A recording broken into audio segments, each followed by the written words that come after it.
ये कहानी एक 19 साल की सुंदर और युवा लड़की खुशी की है, जिसकी मां मीना विधवा थी। उनका जीवन संघर्षों से भरा था क्योंकि उनके पास सीमित संसाधन थे। मीना खेतों में काम करके घर चलाती थी, जबकि खुशी घर के कामों में मदद करती थी। खुशी समझदार और दयालु थी, लेकिन जैसे जैसे वह युवा हुई, उसके भीतर भावनात्मक और शारीरिक परिवर्तन होने लगे। वह अपने मन में उठने वाली इच्छाओं और भावनाओं को ठीक से समझ नहीं पा रही थी। उसकी आत्मा में एक भटकाव था और उसकी कामनाएं उसे बेचैन करने लगीं। आइए दोस्तों, इस कहानी को हम विस्तार से जानते हैं, लेकिन उससे पहले आपसे हाथ जोड़कर निवेदन है, अगर आप हमारे चैनल पर नए हैं तो वीडियो को लाइक और जी के यूट्यूबर चैनल को सब्सक्राइब जरूर कर ले। तो चलिए वीडियो को शुरू करते हैं। एक दिन गांव में एक युवा साधु का आगमन हुआ। वह संसार के सुखों को त्याग कर वैराग्य के मार्ग पर चलने का प्रयास कर रहा था और वह गांव के मंदिर में ठहरा था। गांव के लोग उसकी तपस्या और तेजस्वी व्यक्तित्व की चर्चा करने लगे। अगले दिन वह साधु भिक्षा मांगते हुए खुशी के घर पहुंचा। उस समय मीना खेतों में थी और खुशी घर पर अकेली थी। जब उसने दरवाजे पर साधु को देखा तो वह उसके तेजस्वी चेहरे, शांत स्वभाव और मजबूत काया को देखकर मंत्रमुग्ध हो गई। उसने साधु को भिक्षा दी और वह बिना कुछ बोले चला गया। उस रात खुशी के मन में साधु की छवि बस गई।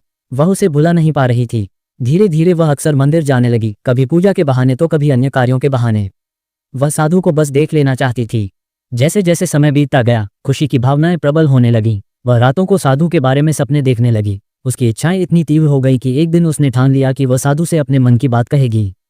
अगले दिन वह मंदिर गई और साधु से कहा, मैं आपसे कुछ कहना चाहती हूँ। मेरा मन और शरीर आपकी ओर खींच रहा है। मैं आपके बिना नहीं रह सकती। साधु ने उसे समझाया, बेटी, ये प्रेम नहीं बल्कि मोह है। सच्चा प्रेम आत्मा को मुक्त करता है, न कि उसे बंधनों में डालता है। लेकिन खुशी यह स्वीकारने को तैयार नहीं थी। उसने कहा, मेरा मन और शरीर केवल आपको चाहता है।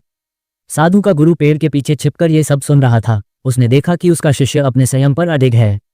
रात में गुरु ने साधु से पूछा कि उसके दिन कैसे बीते। साधु ने गुरु से मीना और खुशी की बात बताई। गुरु पहले से ही सब कुछ जानता था, लेकिन वह अपने शिष्य की परीक्षा लेना चाहता था।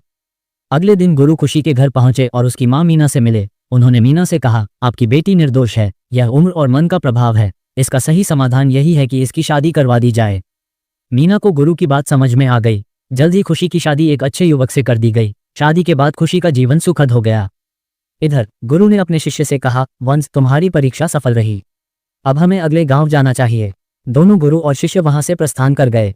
ये कहानी हमें सिखाती है कि मोह और वासना में फंसना स्वाभाविक है, लेकिन सच्चा प्रेम वही है जो आत्मा को उन्नति और शांति की ओर ले जाए। इच्छाओं पर नियंत्रण रखना ही सच्ची तपस्या और वैराग्य है। सही मार्गदर्शन और समय पर लिए गए निर्णय जीवन को सुखमय बना सकते हैं।